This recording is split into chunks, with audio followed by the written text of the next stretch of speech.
It's not a bird, it's not a plane, it's Superhero Slate. It's a modern podcast where we talk about everything that's great, like movies, TV, superheroes. It's Superhero Slate. Oh yeah. Hello everyone and welcome to Superhero Slate, the show where we run down the latest superhero entertainment news. We love TV, movies, superheroes, so let's talk it all out. My name is Chris Dillard. And my name is Mike Royer. And this week we're preparing for Marvel's Kang Dynasty, and we'll talk about the movies in between Kang Dynasty and Secret Wars a little bit, possibly. Pretty excited for this. Boy, I tell you what, Aquaman early screenings are giving viewers a bad taste in their mouths, Mike. I mean, we'll talk about that, but I'm a little surprised. Yep, I agree. Warner Brothers wants more Lord of the Rings movies, Mike. I know you're hankering to go watch Lord of the Rings in theaters. I saw the copy here, and I thought it was WB wants more Lord and Miller. Oh yeah. They do. Maybe they'll direct these Lord of the Rings movies. Wouldn't that be a kooky, wacky adventure? Is not Lord and Miller Sony though, not Warner Brothers. So maybe they want to hire their own Lord and Miller. You know what? How about it's us? Yeah, we'll do it. Let two people that just kind of know Lord of the Rings make your next Lord and Miller, saga. Dillard and Royer. It rhymes. It's almost the same. Like exactly. You can hire us. We'll do it. We will Lord of the Rings you any way you want it. So so we're here this week. Kind of, I would say it's a lighter news week, right, Mike? We are usually the week after a movie drops. There's not a lot going on for us, as you know, we come into week 2 of Ant-Man, right? I've lost track of time completely. I mean, it's great. I feel like I don't know exactly what's happening like physically in Hollywood, but I do feel as though after a big like superhero premiere, like people start talking more. Yeah. People start dropping like little rumors, like little tidbits here and there. They start like falling through the cracks.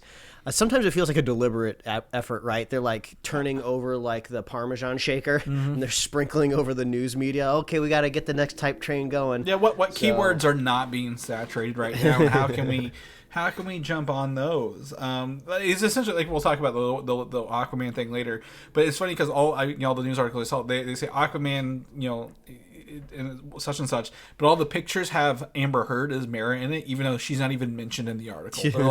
They're like really just tapping into that, and I'm like, and even if you look at the comments, everyone's like, this has nothing to do with Amber Heard. Why the hell are you putting this in the image? So that's a little tease for later, but it's just really there funny is to me. Plenty of Aquaman viral marketing happening right now out here in Southern California, Chris, because we are wet as the saddest dog you've ever seen out here. And a little snowy too, right? I've heard ice and snow, and it's wild. Yeah, if you're here in the United States, like half of the country is like covered in like a superstorm of like water and snow, and the other half, like Chris, you happen to be in, or just like, what are you talking about? It's fine. It's blue skies. It's a nice, like yesterday was like a nice 55. It's gonna be 74 soon this week. Blue skies. It's great. I mean, normally it's the other way. Mike's usually getting the 74 while we're getting the nasty weather. I could get in the car right now, and before the podcast even gets to what segment? I would say the Spider-Verse segment. Okay. I could be like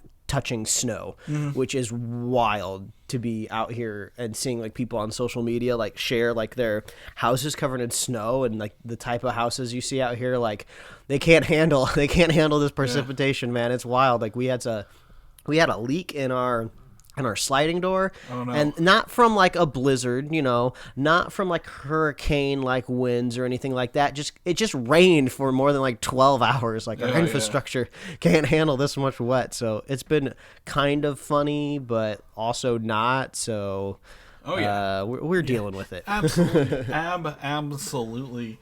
There, I mean, like it's nice here. I told someone this weekend, they're like, "What are you doing this weekend?" I'm like, "Well, it's a lovely day. Weather looks nice to just stay inside and not do anything."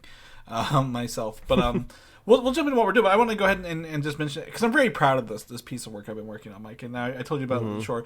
I have a 1971 or 72 Magnavox Astrosonic radio/record player that I got for free last summer, into the summer. And when I got it, it didn't work. Nothing. The volume would come on, but only out of one speaker.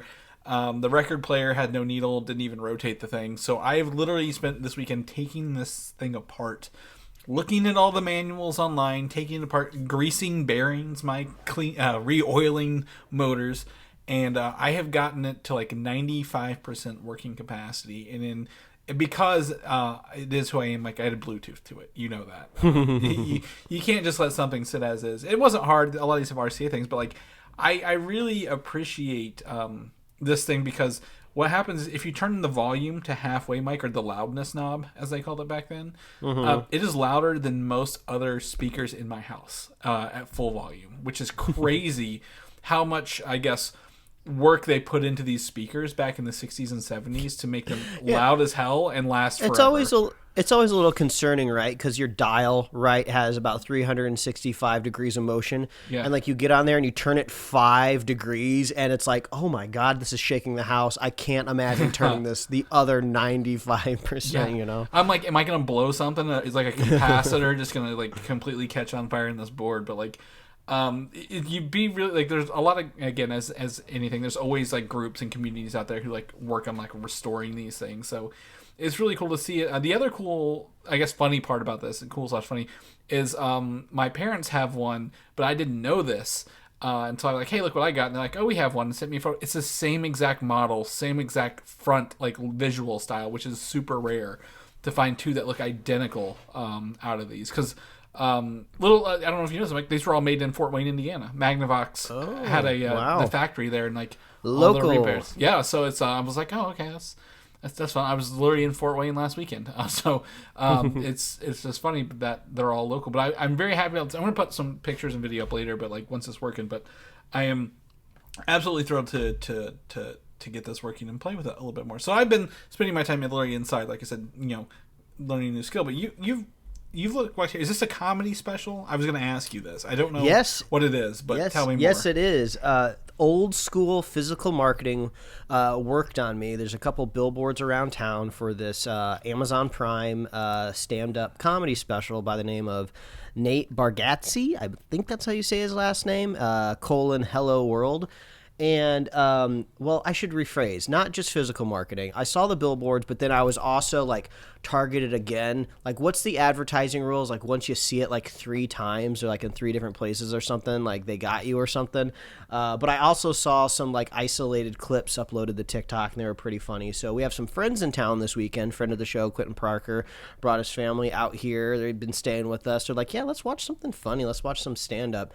So threw this guy up on the TV on our Amazon Prime account, and it's hilarious. This dude is so funny, and it's just been a while since I feel like I've just like gutturally like laughed at like just some stand-up comedy jokes. Like I've watched some other like good seasoned comedians recently, and like, oh, these jokes are really funny, these are great, but like, man, he just had me busting. And he's kind of what you would consider like a clean comedian in a way, where like it's not like he won't tell like an inappropriate joke here or there, but the swear words, it's almost like he's trying to make an E for Everyone podcast like we attempt to do here every week, but doesn't always work.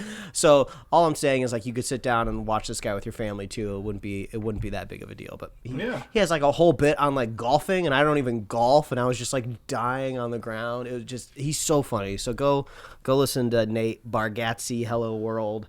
Apparently he has some other slightly older stand-up specials on Netflix too, so I think I'm going to go check those out as well. But that dude had me laughing like crazy. Yeah. So yeah, go check out Nate Bargatze. Yeah, it's funny for me because like I will go through I guess phases of where I want to watch several comedy specials in a row, and then I'll take a break for a while, then back. So maybe I'll get back into that mood sooner than later. Some of that stuff is pretty good.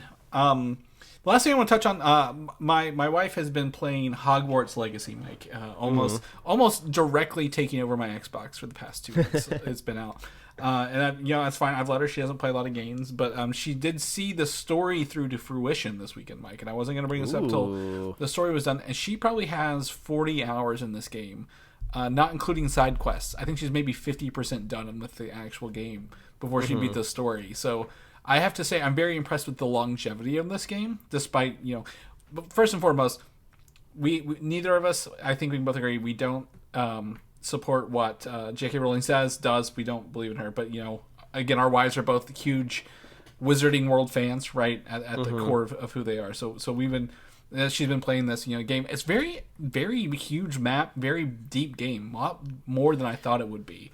There, as far as I can tell, there must be some sort of like stacking gameplay combat mechanics. Only because it's reaching the point where like now I'm seeing like clips of the game like shared online of like people like showing like their cool like combos like when they're like attacking like a troll or something like that. So yeah, it looks like they must have built something robust in there where like I just see like a dude like throwing up like some sort of like select wheel, like picking like a couple spells and like comboing a bunch of stuff. So it seems to be pretty built out. Absolutely. There are, I believe, if I can't hear maybe 24, maybe 36 different spells, maybe at the end of the day.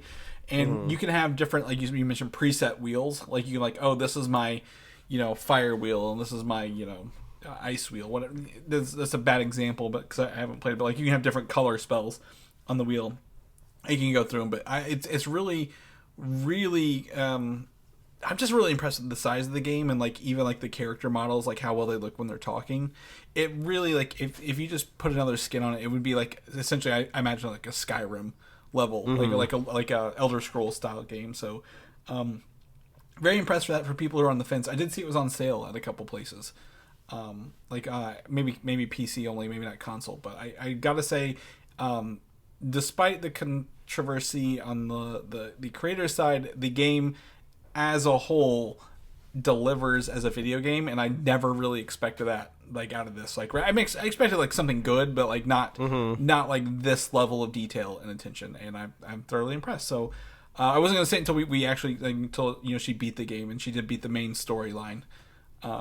Maybe not last time. I think maybe it had been Friday night. So very, very excited about that. I did find out something though, Mike. If you ever get to play this, or if anyone has to play this, you can accidentally. There's only 3 spells you can accidentally not get, and those are the unforgivable curses. So before you beat the game, make sure you have all 3 of those. Is what I will tell you right now. Like I will get into the game someday. I don't know when. Yeah. I'll get into it. But I keep seeing people like put up like tips and tricks like, oh, did you know that you can get into this like one person's office and they have like a secret there? And I'm just like, no, I don't want to know yet. Yeah. So I feel like I'm on like a bit of like a spoiler warning. But yeah, I think even if I think by the time, even if you saw it today, and by the time you get to it, you'll forget that even exists, because you're like you're exactly right, Chris. it is the castle alone is just ginormous. Not to mention the outside world. Is it Hogwarts Castle? Yeah, it is the Hogwarts. Okay. I wasn't sure if it was like some sort of facsimile to it. Like, does it feel like when you're walking around in it in the video game? Does it feel like it's like a different interpretation of the written text, or does it look more like the movies? I couldn't tell you what the written one is, but it looks like the movies pretty well. But like, there's so much, like, because you only see certain parts of the movies, right? You don't see the whole castle. It feels more like a mix of both. Like, I'm like, oh, I recognize this like courtyard, or I recognize this bridge, but like there are parts in this I'm like, I don't remember a spiral staircase at all in the middle of this that built as you walked near it. But it's just ginormous. It's stupidly huge. I'm like, how do they do this? How do they build a game this large? Built on this world. So I can tell you a lot of the people in there, care and about the lore and the craft of what they're doing as a video game. And honestly, I've not even seen hardly any bugs either while she played. Like no glitches, nothing like that. So that's usually like the first thing I look for. I'm like, does it look weird? Is there some sort of like something preventing you from popping up? But it's very, very, very cool. So like I said again, if you don't, if you're on the fence, buy it used, right? I think that's a good way for people to get their hands on it if they don't want to support the industry. But I really hope Warner Brothers as a company continues to make great games of this scale and quality going forward, if they will. So. Anyway, let's jump into news. Speaking of properties we're all excited for, The Mandalorian. It's this week, Mike. Season 3 is this week on Wednesday, March 1st. So did not believe it was already going to be here, but yeah, it is. So creeping up on us, man. It's going to be great. We'll have Sundays will be The Last of Us for a couple more weeks, and we have The Mandalorian, and then a little less nerdy, but once Last of Us wraps up, Succession kicks back in, so I'll keep my premium TV watching rolling. Yeah, that's true. And I believe Ted Lasso's March as well, right? Yeah, that's right. Yeah, the show that I bring up every once in a while, Shrinking. starring Harrison Ford and Jason Segel. I think, right around that time that wraps up, Ted Lasso will take over. Yeah, and those are both on Apple TV. Also, in case I mention this every other week, Bad Batch is still on Disney Plus. They're still going to go through April, so we're going to get double Star Wars strips, for a little bit there. So that's pretty fun. And then also a little news here. Jon Favreau, he's out doing the rounds for the premiere of this show. He's already written season 4.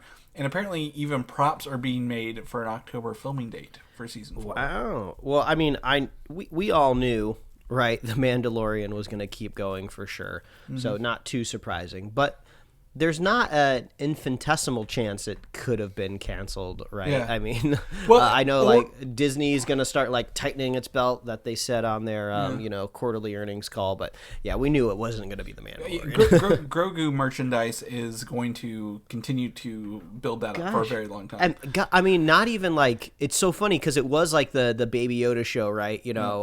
Unofficially for the longest time, but Pedro Pascal, man, holy crap! The Last of Us has kind of rocketed him into this otherworldly status. So I think people might be watching the show for him now, even though they don't get to see his face. Yeah, well, and then also, Mandalorian armor is cool and unique, right? It's not Stormtrooper armor, so do you want to get some Mandalorian armor? Because I definitely see that being sold at Disneyland before the year's up. But I didn't know this, Mike, and it's going to tie into our next bit here, but there is a writers' strike on the horizon, possibly. Yes. And that is why they're trying to get this out the gate as quickly as they can before that happens this summer. That might not be a bad idea. Yeah, unions out here are powerful. They're also very respected because that's where all the talent is located, right? Studios think that they can make whatever they want with the amount of money they have, but most of the talented working writers are in the union. Yeah. So I think the thing on the agenda this year for the writers is residuals just don't exist anymore really on broadcast TVs, and streaming networks have been using the excuse for a while now that they're new media. They couldn't possibly adhere to all of these kind of rules because they're new, they're young, they don't understand what's going on, but that just ain't the case anymore. So a writer's strike could be possible if they don't come to the bargaining table with some residuals from streaming, which I think is fair, because if you think about it, essentially YouTube is a residual kind of marketplace anyway, right? You get paid per your view, so I don't understand why the streaming services can't approach something kind of similar, Yeah, well, and that's where I think if they do, that's where we're going to start seeing ad-supported tiers come in more frequently.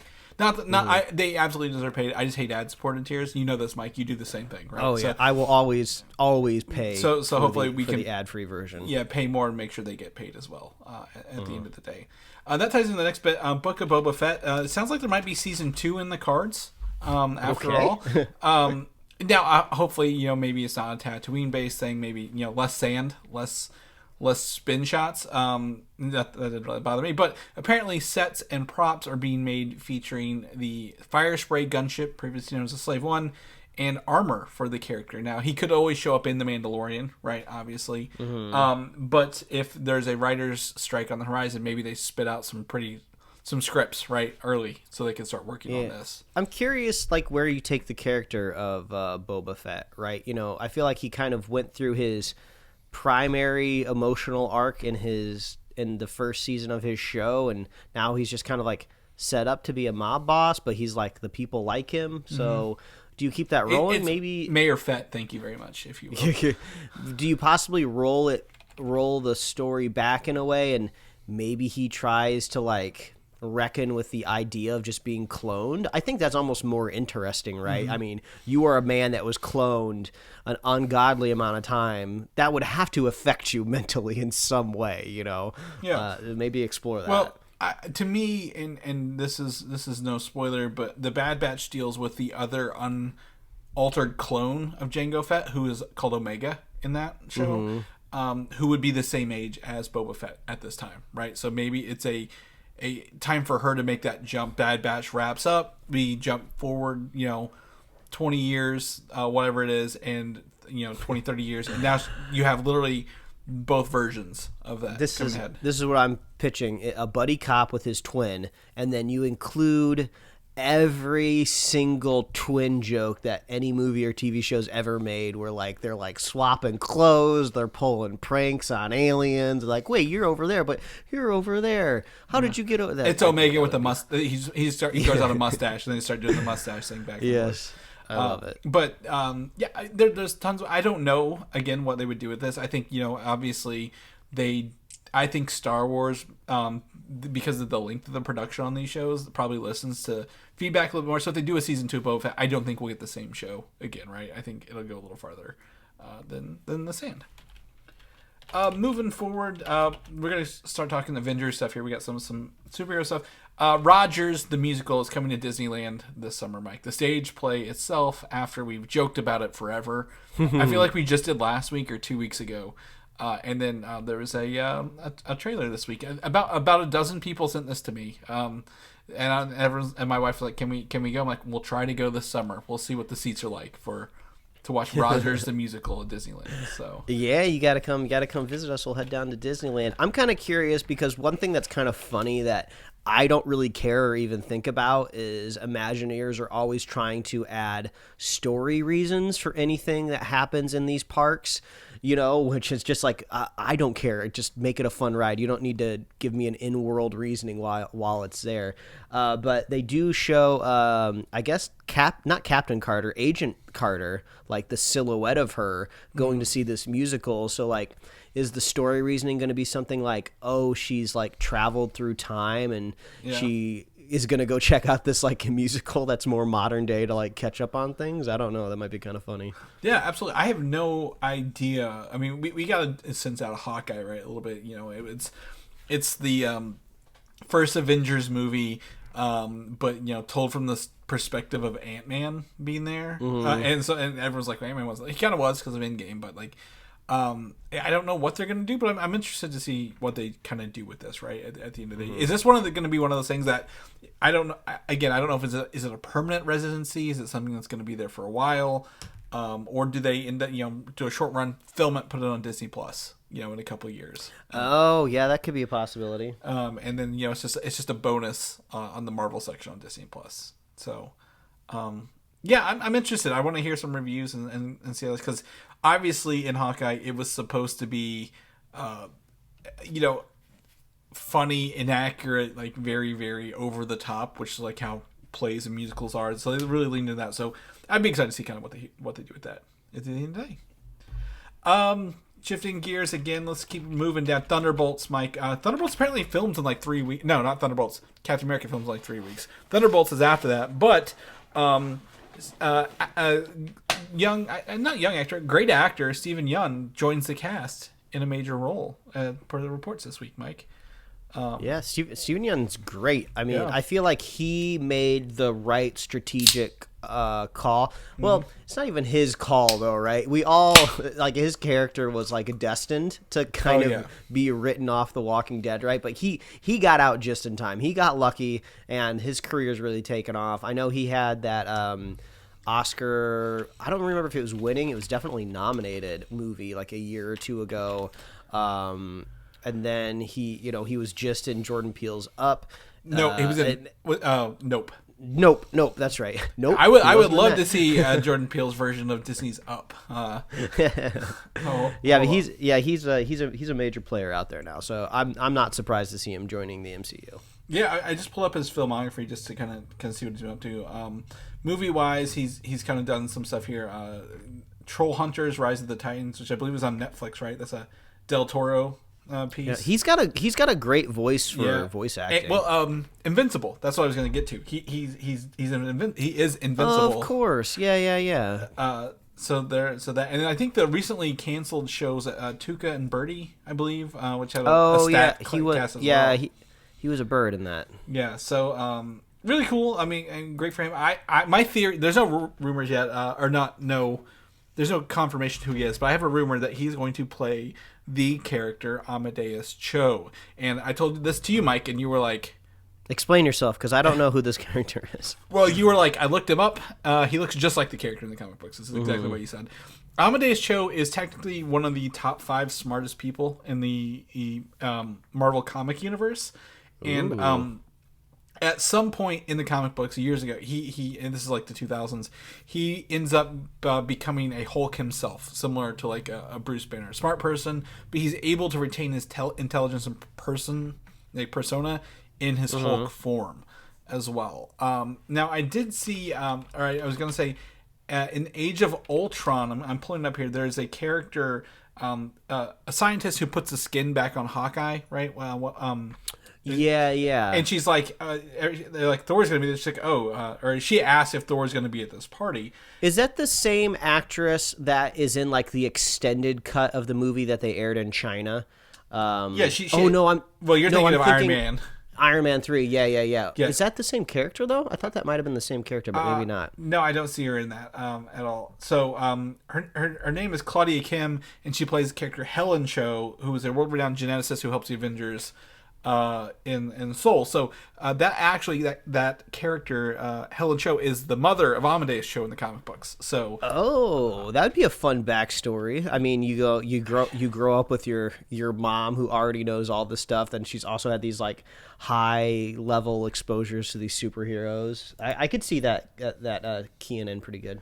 Yeah, exactly. So she's worked with Vibranium, she's worked with Ultron, all this other stuff. So I think it would be again, this later I guess season Marvel is like starting to pull things out of movies that people didn't really care for at first, or like deeper cuts, and I feel like this Amadeus Cho would be a very, very interesting pull forward. Now, does he have to become a Hulk? No, but knowing that Red Hulk could be in this movie, right? And also, I believe all the Captain America New World Order, there's a bunch of Hulks in there. Wouldn't be surprised if they do it at all. Now, if I'm completely wrong, I'm still fine with this. I think he's in a primary role. He's a great actor. I'm not worried either way, Mike. I don't know about you. So, yeah, I mean, it obviously seems like Marvel is trying to work up to something with a ton of Hulks in it, right? We don't know if it's going to be necessarily like a battle world, like just scene, right? Kind of like similar to Endgame, where they kind of got different groups of heroes together for kind of like those hero shots and moments. So maybe that's what it is. But if this Universal contract deal can kind of expire, I mean, wouldn't it would be wild, just right? Just to see the chaos of like a bunch of Hulks just like going crazy. So yeah, I'm down for it. Yeah, I think World War Hulk would be fun. Even if I don't think if we get there, great. If not, no big deal. But yeah, I think having a someone else who's I don't know, like a smart person who's a Hulk, and Mark Ruffalo. Well, I guess we did see him in his human form, didn't we? In the end of Shang-Chi. So he's a inhibitor. So yeah, there's ways to do this. But yeah, it seems like they're building up to something at the end of this. So we will see him in Thunderbolts, which probably starts filming later this summer, maybe back half of the year. Buckle up. We've got 3 movies that were added to Marvel's production calendar, Mike. And the first one is one I don't think anybody expected to come out of this, and that is Eternals 2. So the Eternals 2, the sequel to the I wouldn't say maligned, but just the movie people from Phase 4 that people don't like the most, has been added to Marvel's production calendar, meaning this is likely a Phase 6 movie that has not been announced yet, right? They're not going to do Phase 7 now when they haven't even announced the other Phase 6 movies. Yeah, I feel like no matter what you thought about Eternals, I think the sequel would have a lot more going for it, just simply because the story is kind of already put out there, right? You don't have to do this time-traveling journey through world history and, why aren't these characters intervening? What the hell are deviants? Do I even care about them? Blah, blah, blah. Like, now we're kind of divided up. We know that they're kind of like robots, but not really, and there's like giant like sentinels. Well, the Celestials. Celestials, yeah. And we've had Celestials, but like I think the best part about it is also you mentioned everything you mentioned is absolutely true. We know what their powers are, and we know their personalities, right? We don't have to learn them individually over almost 3 hours. So.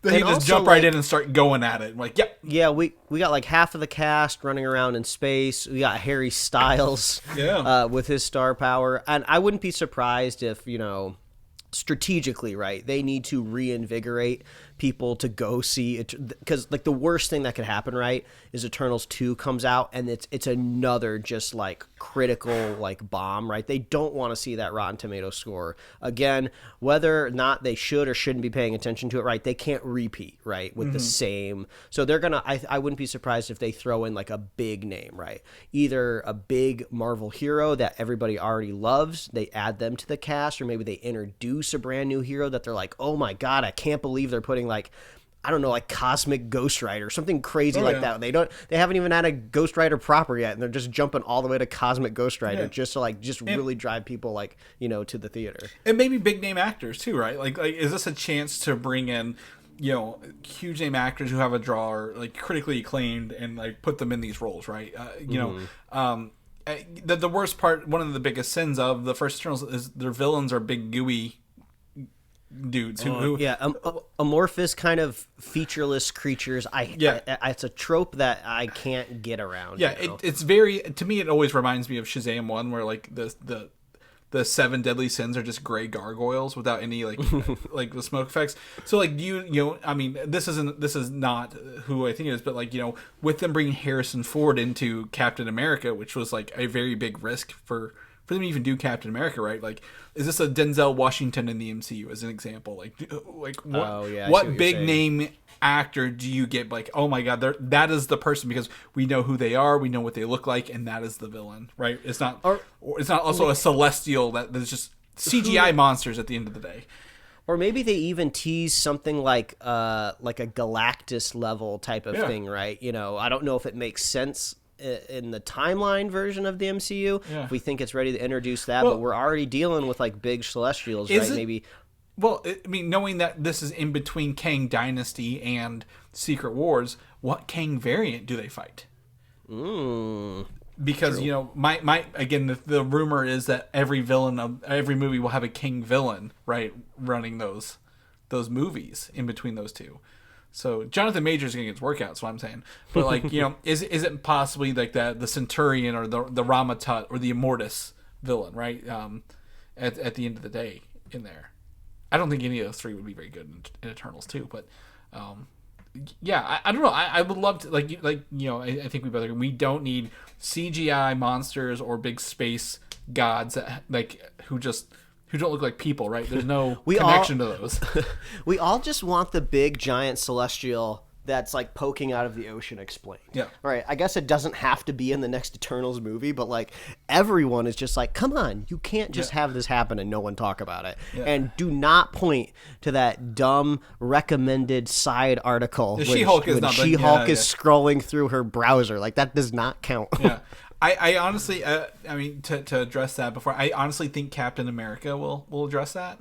Let's hope. Let's hope so. I really think it'll be a government battle over the Celestial's dead body. But either way, Eternals 2 did not. I think we kind of knew something was going to happen, but this kind of, to me, solidifies that. Like, it is coming. We're going to get it. Another movie added to this, I think we've just been waiting to know when this was going to be announced, was the Shang-Chi 2, right? Has been added to this production calendar. The tentative title that we've heard through the grapevine is the Shang-Chi, The Wreckage of Time, which would imply, again, that he is dealing with the Kang Dynasty's fallout, right?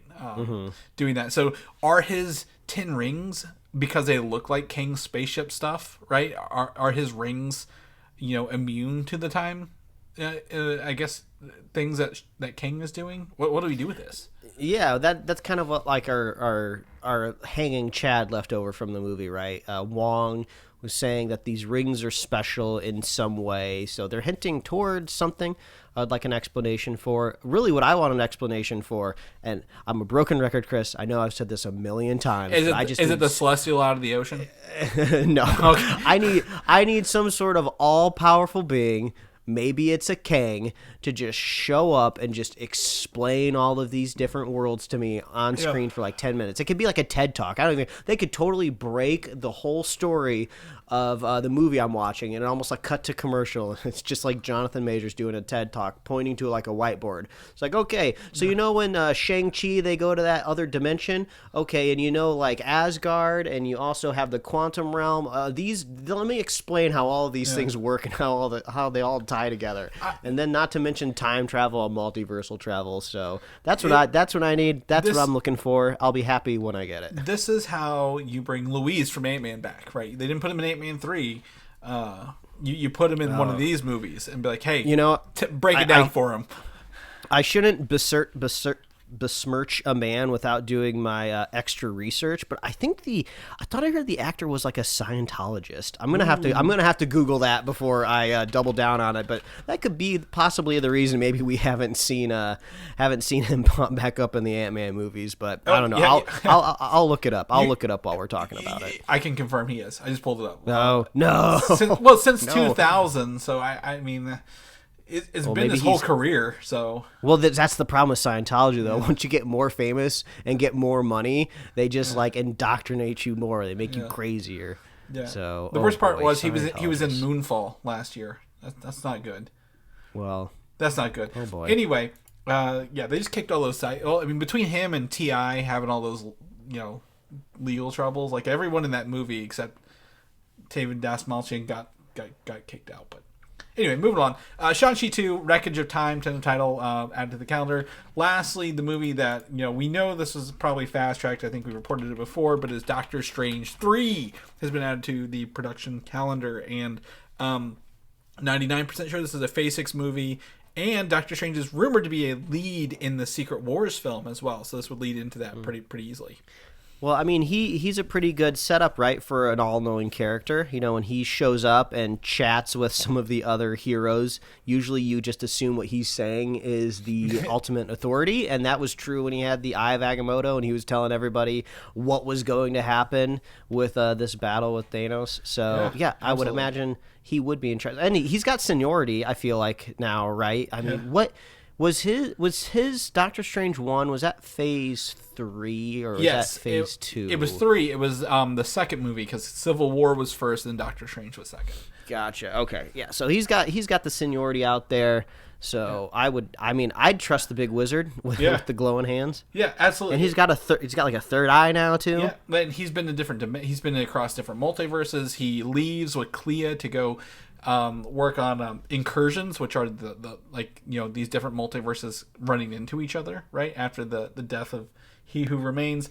So absolutely could see him doing that. I also think it's kind of like how Ant-Man was like I think his movie was after Ant-Man 2 was after Infinity War, and he was like one of the lead characters of Endgame, right? Because of his ability to time travel. So it is pretty funny though. Like if Scott Lang stepped up in front of all the heroes and tried to do like an impassioned speech, I don't think anyone would pay attention to him. But I think that works. It's funny. I did see an article today about how Ant-Man saved the universe in the last movie, but in his most recent movie, he just completely messed up all of the multiverses in one go. Like maybe he killed the good Kang, right? I don't know, so we'll see. But Doctor Strange 3 on the production calendar. Mike, coming up, we'll talk about that later. Spider-Man Across the Spider-Verse. Ooh, did you see the Funkos drop for this week at all? I did not, Chris. There's a bunch of different Spider people, lots of them, and including the Punk Spider from the Spider-Man game. He's one of them. It's going to be huge. I think it's voiced by actor Daniel Kaluuya. He's pretty. That's pretty cool. Some other ones you can take a look into that. But the biggest rumor here is Tom Holland is rumored to cameo in this movie, Mike, this summer. Fun. Yep. This rumor also ties on that he will be the live action version, but the animated Miles will swing into his live action version. Kind of like what was that? Who Framed Roger Rabbit kind of scenario, like where there's live action animated together. So we don't think we're gonna live action Miles. Yes. I mean, I guess that makes sense aesthetically, right? When we had the what was her name? The kind of anime manga spider. Spider, like the SPIDR. Yeah. I mean, she kind of carried over her art style from her universe, and even like Spider Noir, he was remained black and white the entire movie. Spider-Ham kept his whole thing. That's a better example. Yeah, that's the quickest one. Yeah. So I mean, that would be fun. Be watching this fully animated movie, then all of a sudden we have a live action segment. Yeah. It'll be like that Treehouse of Horror episode from The Simpsons. That'll be fun. That's exactly what I was thinking. I'm like, oh, The Simpsons did it. Is exactly where my head was as well. But yeah, so we'll know more about this later. This movie comes out later this summer. So pretty stoked to watch this, Mike. I think this is one of the big check marks of the year. I want a big old chonky box office return for this movie. Yeah. I want to see stellar numbers. And I'd be so happy. I want it to be good. I don't put that first. I want this to be good. But yes, the whole time. So yeah, I want to see that and everything. But yeah, so that's our Spider-Man news. Let's jump into The Flash. Ooh, everyone's excited about The Flash all of a sudden. Nobody was excited 2 months ago. Now they're all excited. This will screen 2 months early at CinemaCon in April at Vegas. So if you're going to CinemaCon, you may have an opportunity to watch this movie 2 months before everybody else. Yeah, I take two things out of this news, right? If they're willing to show a movie that early, that must be a good sign that it's at least reaching a level where it's entertaining, right? Nothing's going to really be a big red flag if they're going to let people see it that early. Can I asterisk that real fast by saying... Yes. Everyone was hyped for the commercials, and maybe that's why they're doing it. Hopefully, the movie maintains the quality of the commercials or the trailer, but maybe it could be a mix of both, right? Yeah, public perception and that. Yeah, it'll be at least serviceable, and also I think the movie, just story-wise, narratively, is in such a weird flux moment where Gunn and Safran could keep or ditch whatever they want, and it's not entirely sure what the future is, that maybe they're not really that worried about spoilers either, right? It's just you could spoil the ending, but there's no guarantee that that ending or that post-credit scenes, if they even include it in the screening, will even carry over. So it's kind of almost it feels like a legacy movie, right? We talked about the different categories that they had for all of their DC properties. It feels like a legacy movie that if it's good enough and if Ezra Miller behaves, they'll graduate it to DCU proper. So they're probably we're not losing a whole lot by starting the hype train early on this one. Yeah, absolutely. And that's I agree. Anything that shows that early means the studio has faith in it, and knowing that the studio is now run by Gunn and Safran makes me feel a little better, right? Okay, they have faith in it. I remember seeing Guardians, the scene from the prison breakout, a month and a half early at IMAX, because they were so excited for that movie. And I think it helps build a little hype, right, for beforehand. So 2 months of hype is huge. So very, very excited for that. Before I get to the next part, did you see that Shazam 2 is supposed to have the lowest box office opening for DC ever? Yeah. I didn't want to put it in here, but I'm maybe we'll talk about it.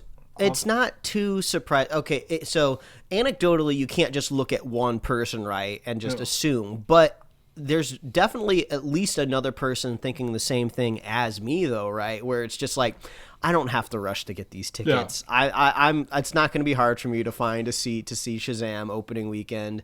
And on top of that, too, I don't know, the trailers are fun, but I feel as we've gotten the subsequent trailers, there hasn't been some sort of big reveal or big excitement. It seems like they're trying to get the hype focused around this big dragon that's in it, but the dragon doesn't look too interesting to me, It feels similar to the last one, how it ended, right? There's just a bunch of battles going on around the city that looks the same. And I will say that's just trailer-wise, right? I still think the movie could be of quality and entertaining to watch, and maybe you just can't cut a super exciting trailer out of it. But yeah, if it's tracking that low, and just like we were talking about with The Flash, I think Shazam is kind of also in that nebulous zone of just well, do we keep it around or not? What's exactly happening here? The only reason it would keep it, again, and I've said this, is because Peter Safran has always been a producer on both Shazam movies. And I can see him be well, this is mine. If James Gunn gets to keep Peacemaker, I get to keep Shazam kind of going forward. that could be. But we'll see. Yeah, but like you said, it's got to make an impact for it to, I think, earn a threequel at the end of the day. So, and they didn't really build any goodwill with Black Adam, right? Last year with that. Yes, that's true. Yeah. Anyway, Aquaman and the Lost Kingdom. We were teasing this at the top of the show. Test screenings have referred to it as the worst DCEU movie yet. Ooh, ouch. Now, I think we got to put the caveat in there, right? It's a test screening. We have no idea exactly what phase it is.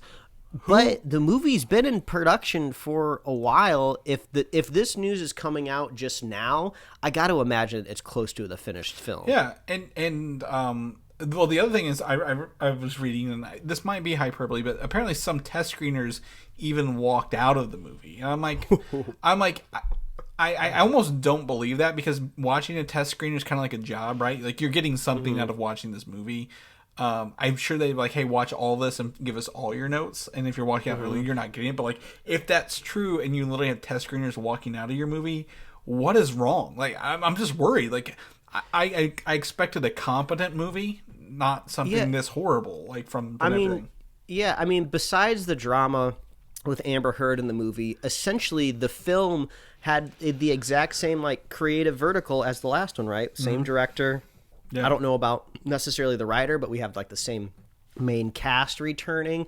It doesn't seem to be marred down with a lot of like the DCU like story drama. It seems like they're just pressing forward with more ocean stories, if you will.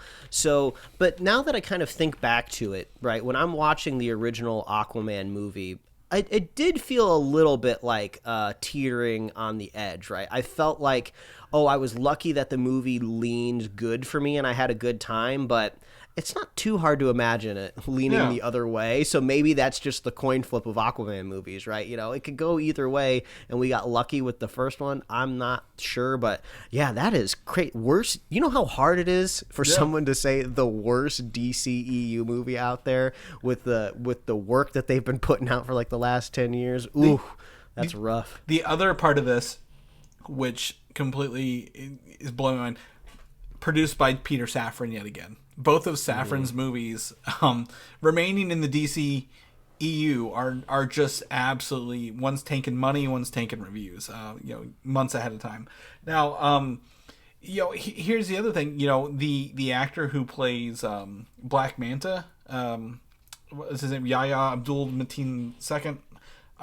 He is moving to Wonder Man in the Marvel universe. So did he know this was going to be bad? And he's like, I got to get out. Like, I got to go get another role. Is this why Jason Momoa wants to be Lobo? Because he wants out. Like, he knows. So I never once thought about this before until just now, because I feel like I'm starting to see just enough red flags in general. Now, I'm not saying this is likely, but Chris, you mentioned this rumor like a week or so ago that there's a possibility out there that Warner Brothers just does not have enough money, and they're just banking their future on the success of their like new universe, and they're going to use each movie to pay for the subsequent movie after, right? Yeah. Well, if that doesn't work, a business is just going to have to do what a business does, and maybe Warner Brothers sells their rights to all these DC characters. You know, I'm not saying it's a smart decision, because like I think eventually you can get more money out of it for sure. But if they were trying to stay afloat, just trying to stay alive as a business and have like a streaming service somewhere along the lines, like maybe they do sell it. And now I'm starting to think, well, who has the money? Like, does Amazon come in and buy like DC? Does Apple pony up? And I feel like if you're a studio out there and you buy DC the rights to all of these DC characters, like you all of a sudden go from like just a side business to like you are now competing, right? You are now up there. So I'm just going to start putting it out there now. Yeah. I think the future of DC at Warner Brothers is not set in stone if they keep posting all of these L's. Well, yeah, and while this isn't a true L yet, right? We're still 6-7 months away.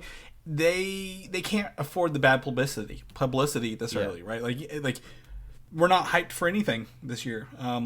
Kid, just imagine James Gunn's Superman comes out, right? This thing that's supposed to kickstart everything, and it's just garbage. Mm-hmm. Like I think James Gunn is a competent filmmaker where he can't make something garbage, right? Something that bad. Yeah. We might not enjoy some of his rot humor all the time, But I don't think he can make something totally devoid of entertainment. But like, what if it happened, right? What if it did? You know, they have like a similar outing that Marvel has been having where like the Rotten Tomato scores are bad, the critics don't like it, and all of the fans are just like, see, they should have just kept like Snyder's verse going, and then then what do they do? I'm just saying, it's a possibility. We'll see what happens. Even just like I think, you know, I think it's a bad example to say garbage, because Marvel's, they're just hitting mediocrity, right? And what if in Superman, your biggest moneymaker next to Batman, is just mediocre on launch, right? Like, it's not mind-blowing, it's not earth-changing, it's just Man of Steel again, right? And nothing in Man of Steel is fine, but like it never came to fruition, like the potentiality of it. So what if it came there and, like you said, like they take what if they take out of the 3 DC movies coming out this year, two are L's and one's a win? What good faith do you go into, you know, in 2 years, Superman with? Like, you had nothing for 2 years. Like, what do you do all of next year, like 2024, right? Make people forget about it? Maybe that's their goal. Just like, hey, we're gonna bury this stuff for a good year and a half, and then come out with something else. I don't know. Yeah, I would say this is a great pitch to stay subscribed and keep listening to us, because we will track all of this nonsense. That's right. You know, this is just another, when they announced the DCEU slate, that just, you know, renewed us for another 10 years after Superman launches. So we feel confident in that. We're uncancelable. Keeping in the same vein of Warner Brothers gains, which we mentioned earlier with Hogwarts Legacy and DC movies, is Suicide Squad Kill the Justice League, the game coming out as 4-player co-op. And as Mike discovered today, shooter, a very much a hyper shooter, if you will. Yeah, it was like a 6-minute gameplay video. So I was like, you know, I'll skip around and jump around, and I was just like, okay, we start off. Deadshot's got a gun, makes total sense, right? Absolutely. Then I clicked at Captain Boomerang. I was like, Captain Boomerang? Okay, he's got a gun, but okay, I guess he can't just literally throw a boomerang around the whole game. Yep. And then I clicked next, and it's like, oh, the shark has a Gatling gun, and then at the end, Harley Quinn has like a revolver. They all got guns. I thought it was going to be maybe a little bit more than a shooter, but I mean, I probably wasn't really going to play this game anyway. I just kind of pretend so we can talk about it on the show. This one, I think, the potentiality of playing an anti-hero, I think, had the most fun, right? Like you're not Batman and Superman who doesn't kill. Like, these people will kill, and you know, we have hordes of enemies. But like, to me, and I said this to you, if you don't like Avengers, the Marvel's Avengers game that came out 3 years ago, you're not going to like this, because it looks almost identical, if I'm going to be completely honest. Like, just more vertical with shooting rather than actually having what look like, you know, Marvel has abilities for each one. This is just a shooter, but like vertically. And apparently it's got a bunch of live service features, like buy more characters, buy more skins, and stuff like that. I've been seeing those like screenshots float around online, and people aren't too happy about it. I will say, though, I'm not trying to like trash the game ahead of time. It looks very polished, and it looks like it could be a lot of fun. The cutscenes, like, even though this is a gameplay trailer, there's like a hefty amount of it is like cutscenes, and they look really, really cool, right? Maybe if this is a game you don't necessarily want to invest your mental bandwidth into, you know, start it up and then just put it on the easiest setting, and then you can kind of just like plow through and then just like kind of play the story, because I think the story just looks entertaining, because like, you don't often get all of these characters together in a narrative, right? I think like the last time, you know, I've seen all of these heroes together was like the 2D animated series, right? when they all got to like play around in the same sandbox. So yeah, at the very least, right, I could see this being a nice compilation on YouTube of cutscenes. So here are 2 reasons why I will probably play it. Maybe not at launch, but I will play it. Number one, this is set in the Arkham universe. So if you've played any of the Arkham games, this is 5 years after Arkham Knight. So it's the same world, which is crazy to me to even think that, right? Like, it doesn't look like the Arkham world, because it didn't really get much beyond the Batman villains there. So the fact we get the Flash, Wonder Woman, Superman, Batman, crazy. And then also it is the last voice performance by Kevin Conroy, who played Batman before he passed. So I so I'm just like, ooh, like I mean, it may not be day one play, but like I'm like, oh, maybe if I get, you know, a free weekend or something, or like, you know, I find it cheap, I might just buy it for a weekend and knock it out, kind of thing. So like those are like the two only reasons I would probably get at this. But like it was hard to tell the characters apart. Like right in that trailer, you're like, they all got guns. Some have bigger guns, some have smaller guns, but they all seem to float as well. Did you notice that? Like when you go to shoot, your characters just hover in the air, and you can like unload your bullets into them a little bit. So yeah, I like I said, I don't think it's a must buy. I'm not hating on the game. But after the launch of what was it, Gotham Knights that came out a couple months ago, and how badly that kind of did, I'm like, I'm cautiously optimistic. But Warner Brothers has surprised me with Hogwarts Legacy. Maybe they'll surprise me with this as well. All right, so you folks get a very rare treat on the show today. Mike has been saving this link in our show notes until this very moment. I was so close to clicking on it, like maybe like an hour ago, and I was like, no, I'll wait. Yeah, so we have the first toys to reveal the looks for the upcoming Teenage Mutant Ninja Turtles Mutant Mayhem animated movie from Seth Rogen. And here in our show notes, it's going to redirect us to Twitter. Look. Ooh, I'm excited. I feel like I really built this up. Yes. Oh my gosh, it's been taken down by the copyright.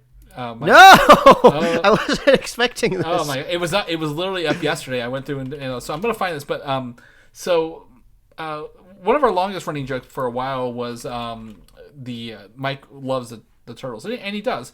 But while I'm looking this up, Mike, go ahead and tell me what you want to get out of this Turtles movie from Seth Rogen. Oh my gosh, I just love the Turtles, and I think it's healthy to think about the Turtles similar how you would think about like Scooby and the gang, right? You know, it's just this everlasting kind of intellectual property, to kind of unromanticize it with that term. So like there's always going to be versions of it, right? You know, every generation is going to have like multiple versions of the Turtles to like love and engage with. So it's just fun to have like a creative that I like, Seth Rogen, to tackle the Turtles. And you know Seth Rogen, right? I don't even have to look up an interview with him to know that he grew up on like the Turtles, right? Oh yeah. And he's older than me too, so he's definitely the generation that would have been reading the Eastman and Laird, right? Are those the two that did the original comic? Yeah, Kevin Eastman and something Laird. I want to say Peter Laird, but I don't know if it's Peter. Yeah. So like it's just like, I'm just excited. So I think that they would have the courage to like kind of take the characters in more of like a wacky direction, but I have to wait until you find it, Chris. Oh, it's updated. It's in the show link. It has been updated. Right. There are 9 toys here. And you're going to get your first look at them right away. Okay. So I'm avoiding looking at the toys. I'm mainly looking at the box art, because that's going to be like the key art that really shows them off here. All right. So they seem to be pretty traditional looking for the most part, with being turtles. Let's see here. So I mean, I'm just kind of looking at them here. You know, we have, I'm just going to list them off: Splinter, Raphael, Leonardo, Michelangelo, Donatello, Leatherhead, Superfly, Rocksteady, and Bebop. The classic villains here that look like they're all going to be in this movie at some capacity, if you will. Yeah, it's a very cartoony look. Now, I'm looking at the characters on the box, and they seem to kind of have that like hand-drawn textured style that we kind of see on the Spider-Verse characters.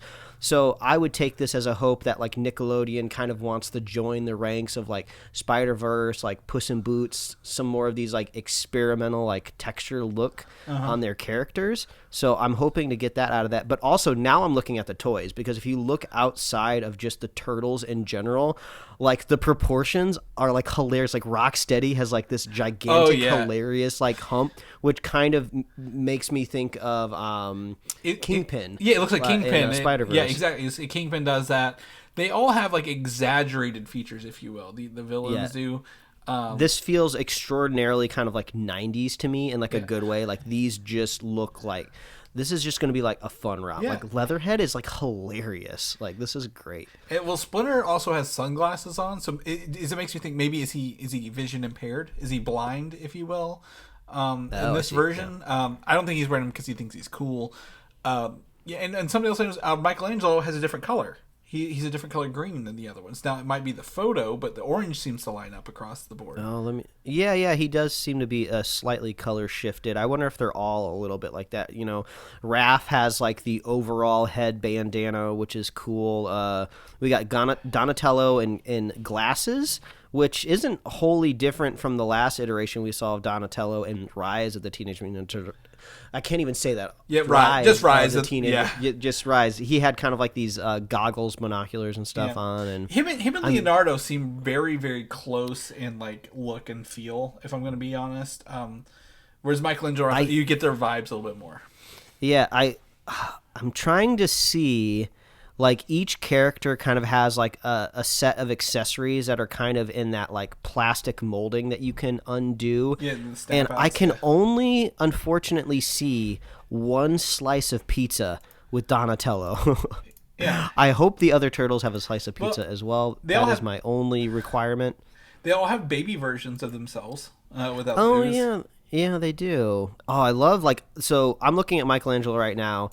He has, like, nunchucks. I loved that stuff when I was a kid. I loved it when characters had some sort of like functional accessory because like, yeah, Donatello has like his staff and Leo has his like swords, but they're just all like a single molded piece. Like the fact that, you know, they would go out of their way to like make the chain link. So yeah, this is bringing me like nostalgia, which is great because they're not just like rebooting necessarily the same turtles I grew up with. So overall, this is positive. I want to see a trailer because they have all of this key art promotion ready. That means they've have all of the characters like signed off on creative because they would never make these packages if the characters weren't final. So there's got to be like a movie poster or a trailer out there soon. Yeah, I'm really crossing my fingers sooner than later, right? Maybe with Mario. I mean, I don't know why, but like, you know, I mean, it's a cross audience, that's for sure. Yeah, I always, you know, same era, both 80s, right? So you never know. But yeah, take a look at the link is in our show notes. This should last. This shouldn't go away this time. Lastly, Lord of the Rings, Mike. You know, I know this has to do with the Amazon show, the Rings of Power. This is Warner Brothers proper. They're out there saying we have the rights to these movies. We want to make more movies based on the characters we have. And Lord of the Rings, obviously, on the 20th anniversary, this year is the 20th year of Return of the King, by the way, if you want to put that down. But, you know, they're not saying, are they going to remake the movies and make them more book appropriate? Are they going to do spin-off movies? What are they going to do? There's no indication on time period or characters, and I'm just like, this... I hate when you do this. Don't do this to us. You're blowing my mind that you said 20 years, right? Because when I saw this headline pop up, you know, I just automatically thought they're going to remake them. I'm like, oh, it's too soon. These movies are still too fresh in my head. But now the fact that it's been 20 years, I would say that just goes to show you how well Peter Jackson did with that original trilogy. Like it's like basically making like a Star Wars, right? We can't even imagine them remaking the original Star Wars trilogy, right? You kind of just have to add on to it because it's just so classic. It's so in the history of cinema. So yeah, I would think if they're smart, what they do is they just try to expand or add-on additions, right? I don't know, like I said at the top of the show, I'm no Lord of the Rings like fan in a way where like I'm precious about the material, so I don't know if it's like necessarily like sacrilege to make like a new movie where we follow like Legolas like after, you know, Return of the King. Like, is that sacrilege? Is that story even written, right? You know, I know the Silmarillion has like all of this additional information, but I think it end after Return of the King? You know, did Tolkien write anything after? So are they going to be inventing brand new narratives which people are just going to like scoff at? I don't know. Or do you try to like carve in like little mini movies? Like, well, how about a movie that happened between like Two Towers and Return of the King? Is that possible? Or do you go like super small and just tell like a little story where it doesn't even really matter because it doesn't connect? I don't know. What's the strategy here? No, I think the strategy is we have an IP that we're not milking and we need to do it because we have no money to make movies. That's the right answer for sure. To me, I think, you know, there are some Lord of the Rings video games coming out that look pretty good. A lot of the characters from Peter Jackson's have been done really well. Now, if they want to remake it, my fear, again, that I hate is that it's going to be overly CGI like the Hobbit movies were. Because that practicality of the originals, the extra footage that they shot, the extended editions, that is just something you don't get anymore, right? Care, craft, love, money well spent that has come back and earned them dividends upon dividends, and people love it. They're, like, it's hard to find a critic of those original movies, right? They just really knocked it out of the park. Now, what I would like to see, you build the world a little bit more. I know we have the Second Age, right, with the Rings of Power. Maybe work with Amazon, right? Like, hey, let's not just be assholes about this and make movies that we want to make. Let's work together and just keep going on this universe and build this all together, right? And I think there's opportunity. They're doing that with Godzilla and the MonsterVerse, right? Apple TV has Godzilla. Someone else has the Kong stuff. They're making another movie at Warner Brothers. Like, let's stop fighting for box office and let's do this together, because I think that's going to be the best way to go forward. Yeah, I mean, if Marvel and Sony can do it, I synergy, that's the big Hollywood word, it makes money. It seems like maybe the most obvious thing left on the table, and please tell me the name of these characters if you know, Chris, because I don't know. But all I know is when I turned on episode 1 of The Rings of Power, I had a whole narration at the beginning of the first episode that said, "Oh, there's a lot of stuff that already happened. This is the first story stage, about." Yeah, the first stage. So is that the movie that they make? The first stage is a lot of, like, God. It's essentially gods versus angels of this world, right? Like demons and angels. There's a character called Morgoth who's actually who Sauron works for. That's the character. Yeah, I was Morgoth. thinking of. So do we go down a Morgoth path? Do we, Lord of the Rings takes place over a couple years, maybe, right? Maybe a year or so travel. Like, is there, like, you have thousands and thousands of years? Are there other stories that are not related to this, akin to, like, maybe the Mandalorian, right, of Star Wars? Like, hey, do we have some other characters who we've never met before but can go on a story that's adjacent to all this other shit? They know about it, maybe they come across a Gandalf somewhere, but, like, is there something they can do? Is Morgoth, like, this is like an in the weeds question, is Morgoth, like, really tall?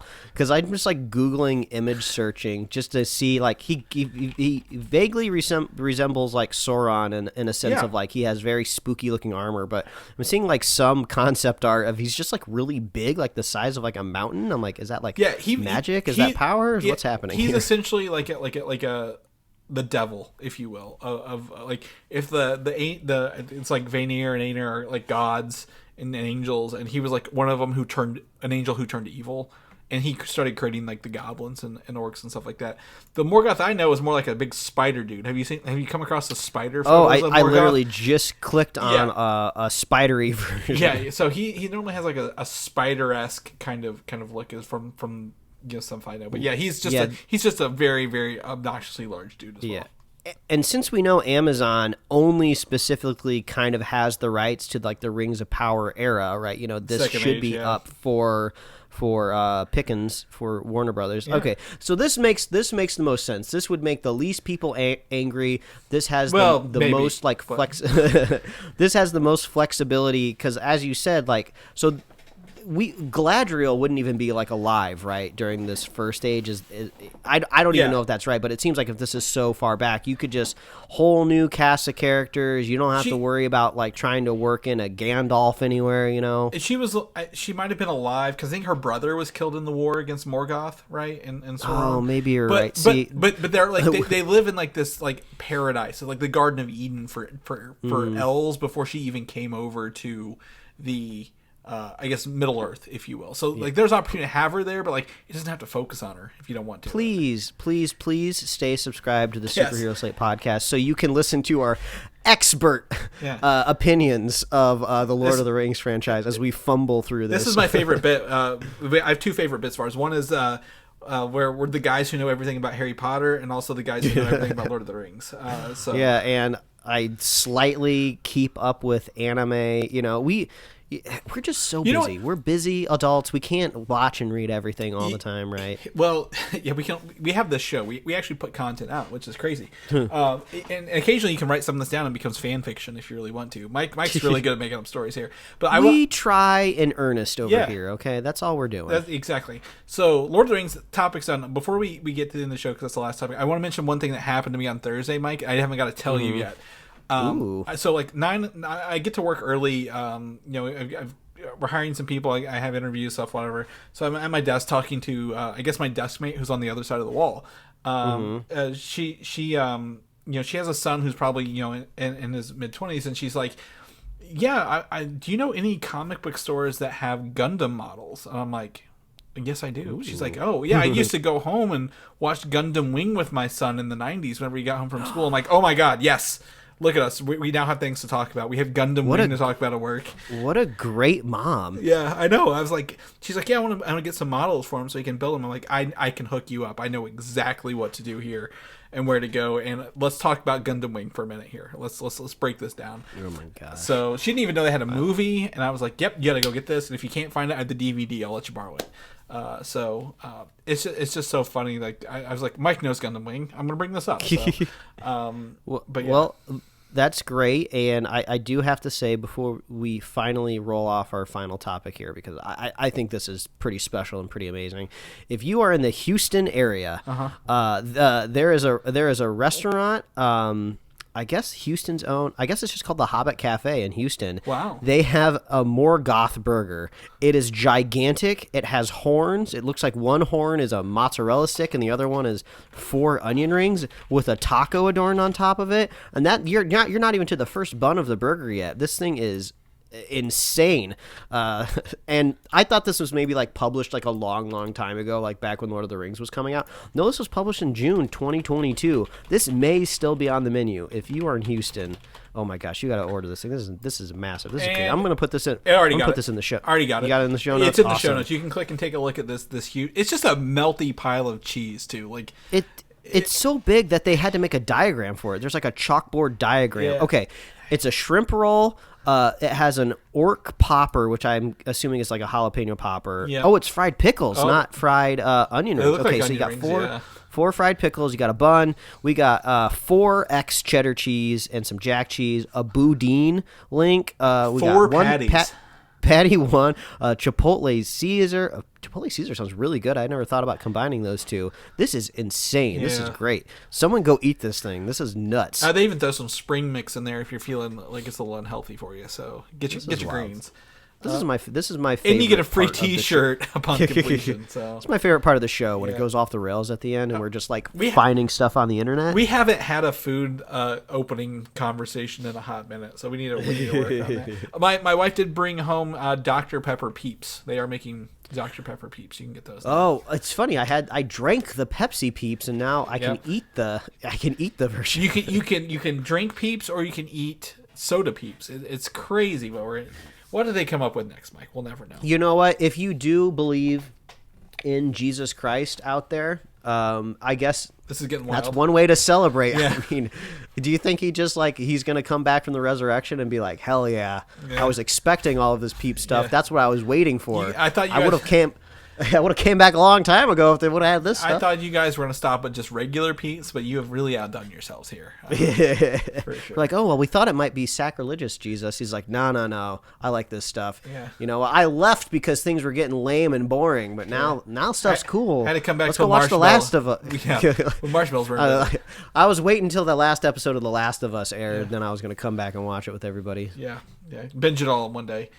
All right, that's time to go. That's a good note to end on, Mike. So let's get out of here. If people know what you're up to, what you're doing, where can they get you at, buddy? Oh, they can find me at Mike Royer Design on Instagram, Twitter, and TikTok. You can read my webcomics at pickledcomics.com. Chris, if people want to check you out, see what you're doing, where can they find you? You can find me on Twitter, Valdan, VLDAN. If I'm on there, I don't think I'm even on there anymore. I get weird notifications. I don't like it. Or Instagram, Valdan87. If people know about the show, what we're doing, come back and listen to us every week, because we're here every week for the next 10 years. Well, this DCEU is possibly popping off. Where can they find that at? Oh, God, I don't want to imagine being in my 40s doing this, but it sounds like it's going to happen. You can find this at superheroslate.com. That's the best place to find all the avenues to host our show. To get our awesome show notes, so you want to check out those turtle toys that we talked about, that is in our show notes at superheroslate.com. You can find us on Apple Podcasts, YouTube, Spotify, and, we have a podcast like service that just injects it into just I don't even need to say this every week where it is. Like, podcasts are just everywhere. They're ubiquitous. That's the whole point. So just subscribe, listen. We love you. Like us on Facebook, follow us on Twitter and Instagram. You can get merch at superheroslate.com/store. We love hearing from you. Reach out. Let us know what you're doing, what you're watching, what you're excited for. We always love that. If you're eating the Morgoth burgers, let us know. Oh my God! If you eat the Morgoth burger, I'm gonna lose it in a good way. But we love our super fans, and obviously ordering a Morgoth burger will make you a super fan. But if you want to go maybe a slightly less caloric route, all you got to do is share the show with a friend, share the show with a buddy, and we will be here every week, folks. Or you can pay us $10 and get the Superhero Slate verified checkmark on your social media profile. How much is this?